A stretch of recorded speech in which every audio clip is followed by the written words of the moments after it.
What's up, man? It's going down, man. It's your boy, Yah's Chosen One. We are in the great book of Jasher. We are on chapter 80. Pretty long chapter, man. It's like 63 verses.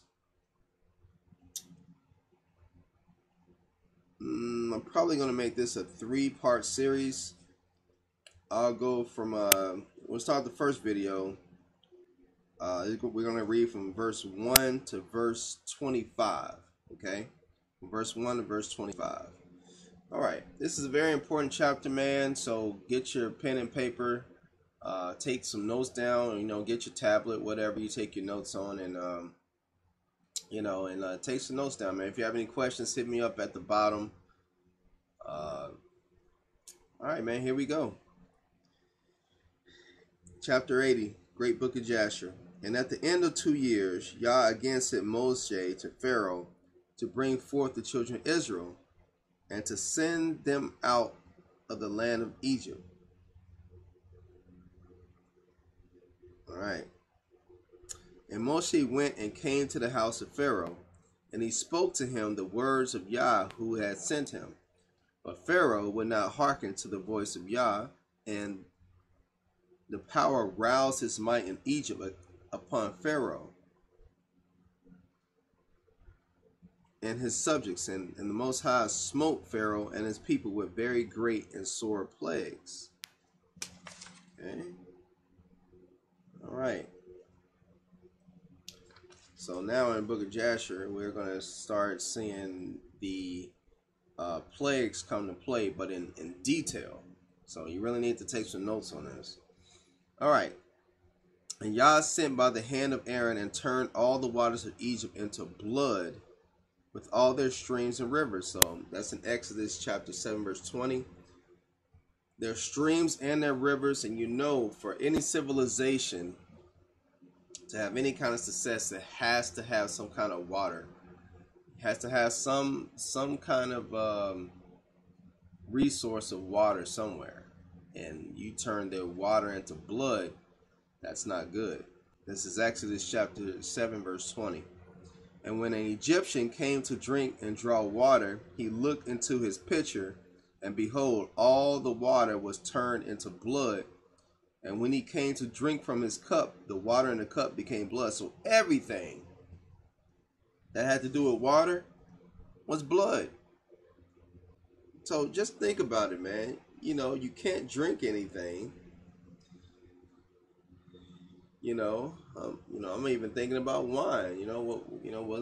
Was the wine even good to drink? But you have to have water. You can't drink wine all day.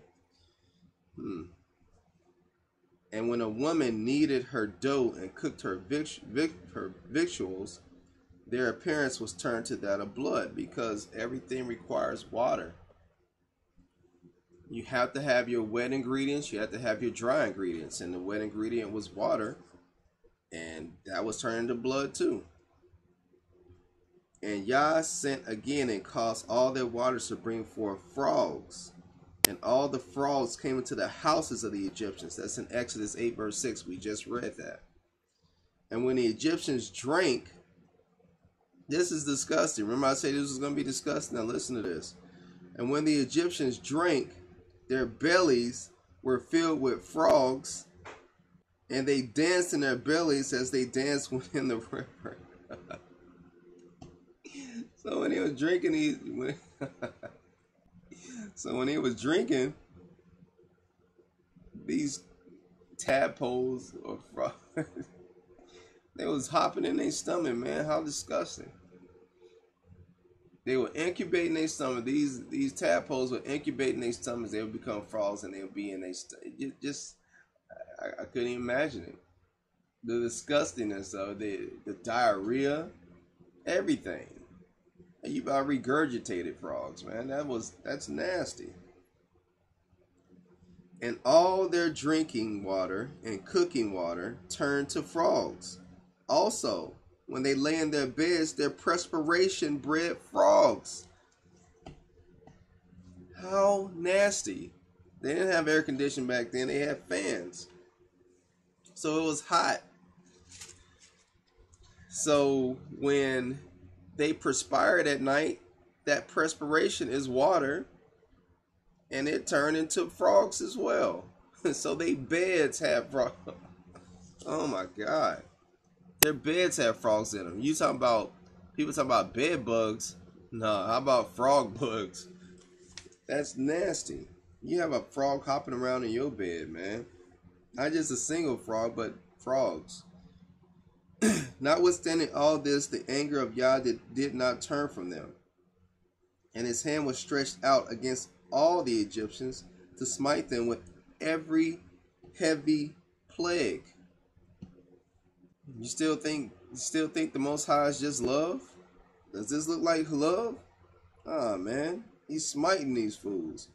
And he sent and smote their dust to lice, and the lice became in Egypt to the height of 2 cubits upon the earth. Remember, a cubit is about 46 centimeters. So you have piles of lice just there. We just read that in Exodus 8 verse 17. The lice were also very numerous in the flesh of man and beast, and all the inhabitants of Egypt. Also upon the king and queen Yah sent the lice, and it grieved Egypt exceedingly on account of the lice. You ever seen a movie where the Egyptians, they always are well groomed, their hair is like all down and stuff like that? Well, they got in their hair, and you can just imagine these high class Egyptians with lice itching and scratching everywhere, and just you can just imagine. And they got into the palace. Didn't matter.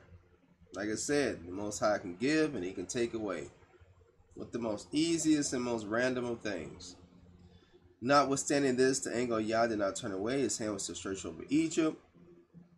Yah sent all kinds of beasts of the field into Egypt, and they came and destroyed all Egypt, man and beast and trees and all things that were in Egypt. When you talk about beasts, we talking about everything.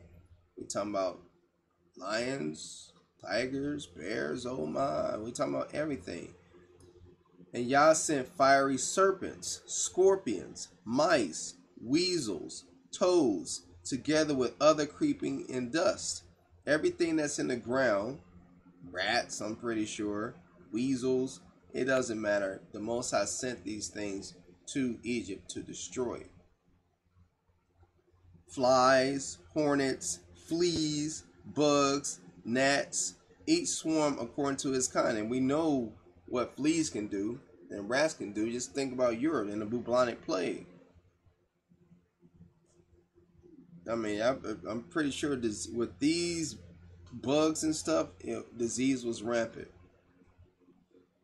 And all reptiles and winged animals, according to their kind, came to Egypt and grieved the Egyptians exceedingly. It was a haven for all kinds of fowl and beast, reptiles. So there we have snakes. What else is a reptile? On a crocodile reptile. Or is that an amphibian? Not an amphibian, but just think about it, man. Snakes and lizards and winged animals. You got vultures and buzzards and all kinds of animals like that, man. And the fleas and flies came into the eyes and ears of the Egyptians. So you got fleas in the eyes biting in people, man. The flies, you know good well you can't stand flies, man. I don't know which one is worse, the fleas or the flies, because the fleas won't hesitate to bite your tail in a heartbeat. And you can't even see the fleas, man. When you walking, you just start noticing, man. You just like, wow, how your whole doggone foot covered in brown. Your whole foot is brown.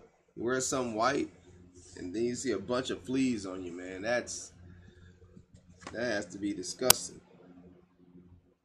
And the hornet came upon them and drove them away, and they removed from it into their inner rooms, and it pursued them. So they had inner rooms within the house where they could say, but the hornets, we got bees following them, stinging them. And now you really need to pay attention to this part right here, because this is This is something I want you to do your homework on right here. Okay, this is verse 19. Do your homework on this part. And when the Egyptians hid themselves on account of the swarm of animals, they locked their doors after them. And the Most High ordered the Salanuth, which was in the sea, to come up and go into Egypt. Now, let's continue reading now. Salanuth is spelled S-U-L-A-N-U-T-H. This thing is in the sea, okay? Let's see what this thing is. And she had long arms, 10 cubits in length of the cubit of a man. All right. Long arms, 10 cubits. 1 cubit equals 46 centimeters. So this equates to about 15 feet. Now you think about it. Shaquille O'Neal is like 7 foot tall, right? Now you place one Shaquille O'Neal on top of another Shaquille O'Neal. Now you have the length of what this creature's arms were. Pretty long, right? 15 feet. You think about your storage facility. You got a 10 by 15 storage, or you got a 10 by 10 storage. That arm is longer than a 10 by 10. You think about a 10 by 15 storage facility. So you think about the 15. You think about a 15-foot storage facility. How far that goes, and that was the length of this arm. It sounds like a tentacle to me. If it's coming out the sea, it definitely sounds like the tentacle. And she went upon the roofs and uncovered the raftering and flooring and cut them, and stretched forth her arm into the house and removed the lock and the bolt and opened the houses of Egypt. Now, I'm just trying to see what can we compare this creature to. First I was thinking about a squid, but no. Then I was thinking of some kind of weird looking mermaid. Then I got to thinking about Medusa, because this thing is unlocking doors, pulling up tiles. I got to thinking about Greek and Roman mythology, man. If they have any animals in their mythology that this could come from. So do your research, man, because I think this is where they got Medusa and stuff from, man. Or what is the name of that book? 100 Leagues Under the Sea, about the squid. But this thing, whatever this Salanuth is, it's capable. It has intelligence, because it's opening up, removing locks and bolts, opening doors. Afterward came the swarms of animals into the houses of Egypt.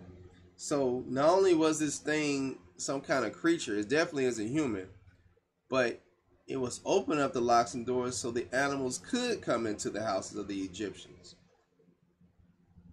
Afterward came the swarm of animals into the houses of Egypt, and the swarm of animals destroyed the Egyptians, and it grieved them exceedingly. So these animals were coming in, and they was eating the Egyptians. They was snacking on them, causing all kind of terror.